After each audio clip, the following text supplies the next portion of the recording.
Hello there. What is going on, everyone? Today we have a lot to talk about because we got ourselves a Kylo Ren spoiler for the Fury of the First Order pack from Atomic Mass Games, leaving us with very few cards left yet to be spoiled, although Mini Stravaganza is just around the corner. Plus, we have a giveaway winner to announce at the end of this video. So if you are new here, I'd like to invite you to subscribe, leave a comment that's going to enter you to win the next $25 Amazon gift card giveaway, and also check out our sponsor, Luxury Playstyle. They have some amazing tokens for X-Wing as well as a lot of other games, as well as a bunch of new tokens. So if you've already been to luxuryplaystyle.com, and checked out their amazing selection of full metal double-sided tokens, you are in luck because there's even more stuff there now. So check them out. You're going to save 15% by using code Crabbok VIP, and orders of $35 or more are going to get a free lightsaber nunchuck token as long as you use code Crabbok VIP. So head on over there, check them out, and show them some love because you're going to get some fantastic tokens. All right, so we've got a lot of things talking about. We've got a Kylo Ren spoiler. Mini Stravaganza is coming up. Now, before I talk about the spoilers and the X-Wing cards, there's a big X-Wing panel tomorrow. I'm not going to have videos going live in the morning from tomorrow through this weekend just because I'll be covering Mini Stravaganza. I'll be doing live streams before, during, after for many of the panels. So I'm going to be covering the opening ceremonies, and that's going to start tomorrow, September 9th. That's the opening ceremonies is at noon Eastern, and so I'll probably start around 11:30 ish, so we can kind of, in case you forget or something like that, you'll see the notice. It'll go live beforehand. You won't miss it. And of course, you can watch over on their Twitch page. Also, you can watch along with me. You can watch in both places. But we'll be doing kind of a before show and an after show, maybe trying to get some questions in. And then there's a couple of panels. I'll be posting the schedule and also the panels that I plan to be covering specifically during the days ahead in my Discord. But also, tomorrow night is the big X-Wing panel. That's going to be at 7 p.m. Eastern, 4 p.m. Pacific.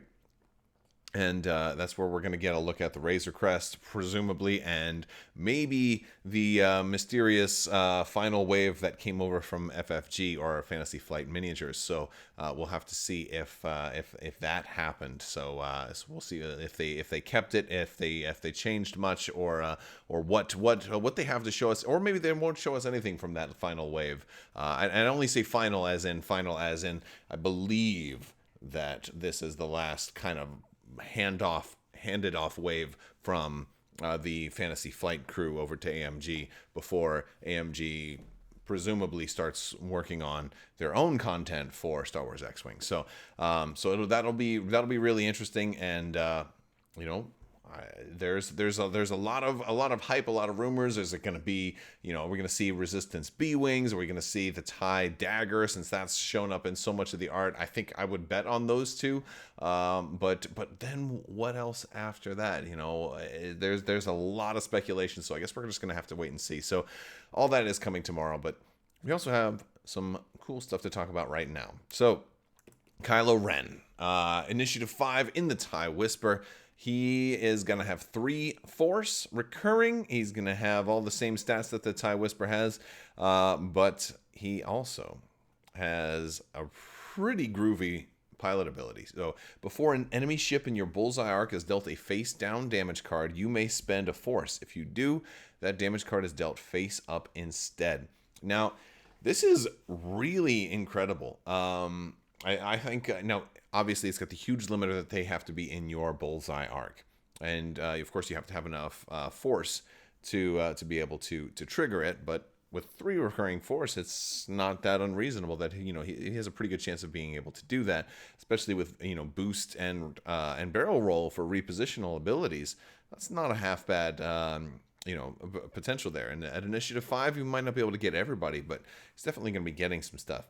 And this is nasty, because this doesn't have to be from your attacks, right? Like you think of, Kylo Ren used to have the whole "I'll show you the dark side," and this is a very different Kylo Ren than we've seen before. And so, spending Force just to make them take face-up damage, this is a very, very angry Kylo, a very, very angry Ben Solo. And we've also learned that he will be able to equip both dark side and light side Force upgrades, so presumably he will have those traits when the the PDF stuff comes out. So that is also going to be interesting because we're going to take a look at some of the cards that we've sort of already seen leaked anyway, but now we have the high-res images for.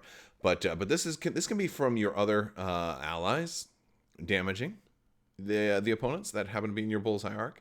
This can even be from the enemy's own doing. If they were to hit a mine or if they were to hit an asteroid or something like that, and were to take damage, you can still spend this.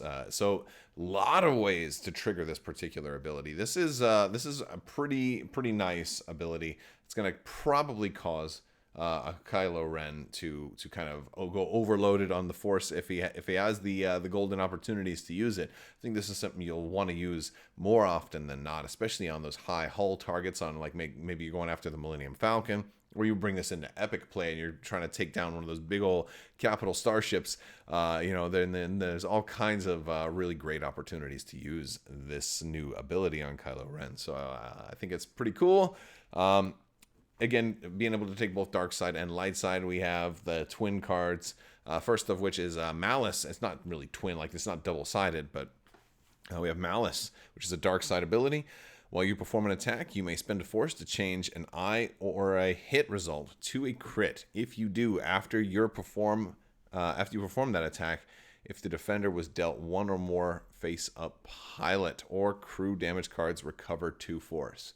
So really cool way. Like if you were thinking of using Kylo Ren's ability, you can kind of do this anyway. Like if you're like, hey, I'm going to get the damage through, so let me go ahead and make it a critical.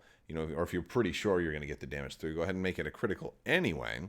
And heck, you might even be able to get. I mean, you get the right shot, you might even be able to get multiple crits or multiple face-up damage through. But also this allows you to potentially recover that Force. So this is a pretty nice ability. Instead of having to take certain other abilities that would just let you recover Force when you get hit, now all of a sudden you can recover some Force when you're doing the hitting. And so that is a pretty cool one. Of course, there's definitely a little bit of a gamble there, but pilot and crew, we have 2 options, so that's not bad. On the twin side of that, we've got Compassion, the light side ability, and I love this art. This was one of those things that this was one of those moments I really liked out of Episode 9. The Episode 9 had a lot of great moments. It's just that they didn't all fit together as well as they should have, But I don't know. I don't want to get off track and start talking too much about Episode 9. But it had things I loved and things I hated, and I'm going to stop talking about it right there. Maybe we'll talk about it some other day. But this is Compassion. Before another friendly ship at range 0 to 2 would be dealt a face-up pilot or crew damage card, you may spend a Force. If you do that, damage card is discarded instead, and you are dealt a face-down damage card. Then, if you have 2 or more damage cards, recover 2 Force. So, look, there's these both kind of factor into Kylo Ren's playstyle, right? Like he's going to be spending a lot of Force, and you can kind of have him doing the ability himself, using Malice and recovering Force that way, or you can have him kind of protecting his wingmates. It's like, I care about you, TIE fighters. Like Rey would have wanted me to care about you, so I'll take the damage for you, and now I can crush them some more. So it's a pretty cool ability, and this doesn't have to go on Kylo Ren either. This can go on anybody that can use the light side, although I believe he's the only person in the First Order that's going to be able to equip this. So obviously, it being light side, there's very few pilots, or actually I'd say about half the pilots that can take Force stuff can go ahead and equip something like this. But maybe a little bit more light side than dark side, because you do have the Republic out now, so you got a lot more Jedi Council members flying ships than you do Sith out there flying ships. So but yeah, so it's a pretty good card. It's a pretty good card, and it definitely it's kind of cool to see the 2 halves of Ben Solo kind of coming together in this particular expansion. We also have Shattering Shot, which is another Force upgrade that is not restricted, so any lottie-dottie anybody can go ahead and take this one, as long as they've got the Forces with them and they have the little Force upgrade slot. While you perform an attack, if the attack is obstructed by an obstacle, or the defender is at range 0 of an obstacle, you may spend a Force to add an eyeball result. I like this one for Obi-Wan, or anybody being teamed up with Obi-Wan to be able to, kind of like if you'd run an Anakin and Obi-Wan together or something like that, because he likes to kind of give you those free focuses. But yeah, this is a nice one. It was funny because Max Brook was talking about this one on social media today because I guess he had a hard time trying to name this one to basically, in order to really reflect what's happening here. Sometimes trying to have a really precise name that can fit on the card without having it to be like shooting such that part of the debris also goes and towards your same target. Basically, yeah, you're shooting an asteroid and making sure that while you're also shooting them, through the asteroid, you're making sure that the debris also kind of makes its way towards the enemy. So almost turning it into kind of a shotgun blast, if you will, and that's where you get the extra eye results. So if you can spend the force, if you have the force available, you can kind of guide that rock towards them as well. So I think that's a pretty cool force ability. I like this one a lot, and I think it's something that should be able to trigger a pretty good amount of the time. So this is a pretty good thing because it's you perform an attack. So like this would be, this is going to work on a lot of different ships. And also maybe Anakin, and maybe Y-wing, maybe some Y-wing turret shots. I don't know. It's a pretty cool idea though. There's a lot of really cool potential for an upgrade like this. But I want to hear what you guys think. Let me know down in the comment section. That's it for the previews. We've also got a giveaway winner to announce today. So today's winner is, let's see. Hold on. Where is it? Boom. It's going to be Stomping Freak. Congratulations, Stomping Freak. You won a $25 Amazon gift card giveaway. Just go ahead and shoot me an email at mailcrabbok@gmail.com and I will get you all squared away. That's going to do it for today's video, everybody. We've got a lot of cool stuff coming up, a lot of pretty cool content for even a new spacefaring game. If you guys seen my Drop Fleet Commander 2-player starter set unboxing, been kind of getting into that, doing some painting, kind of getting some fleets ready to get built out and painted up, and learning that game a little bit. So maybe there'll be some more spacefaring games in the future of the coverage of this channel, and if not, you should check them out. But yeah, it looks like it's gonna be fun. And I think that's going to do it for today. Big thanks to my patrons on Patreon. You guys are absolutely amazing and help make this channel possible. So thank you for your continued support. You guys are amazing. And if you're doing handstands, make sure you're not doing them on like a frozen lake where the lake could, like the ice might get a little bit too thin and then you fall like your head straight down in and then you get stuck and then your head turns into a giant ice cube and then like somebody pulls you out at the last minute, but now your head is blue and they call you Blueberry Head for the rest of your life. Wouldn't that be weird?